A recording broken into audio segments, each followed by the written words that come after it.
Hello बच्चों, let's see the question. A car travels along a straight line for first half time with speed 40 km per hour and the second half time with speed of 60 km per hour. Find the average speed of the car. Now to answer this question, first we will discuss here the key concept and here the key concept will be average speed. Now जब हम बात करते हैं यहाँ पे average speed की, तो ये हमें बताता है the ratio of total distance covered by the particle within a given time interval. So mathematically we can write it total distance divided by total time taken. According to the question, a car travels along a straight line for first half with 40 km per hour. तो हम ये मान के चलते हैं हमारे पास जो car है वो A से लेके B तक चल रही है.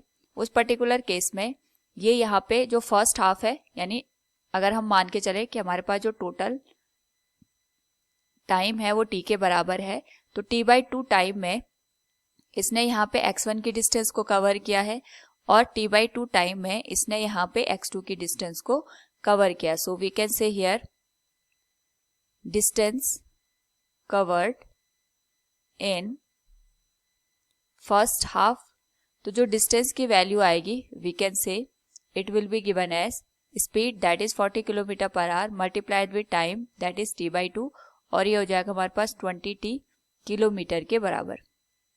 नाउ अगेन अगर हम बात करें यहाँ पे distance covered in second half, तो जो हमारे पास यहाँ पे सेकेंड हाफ में डिस्टेंस होगी that will be 60 into t/2 that will be 30t kilometre के बराबर. नाउ यहाँ पे अगर हमें एवरेज स्पीड निकालनी है तो एवरेज स्पीड के लिए we can calculate total distance. तो टोटल डिस्टेंस आएगी x1 प्लस x2 और टोटल टाइम आएगा हमारे पास t के बराबर.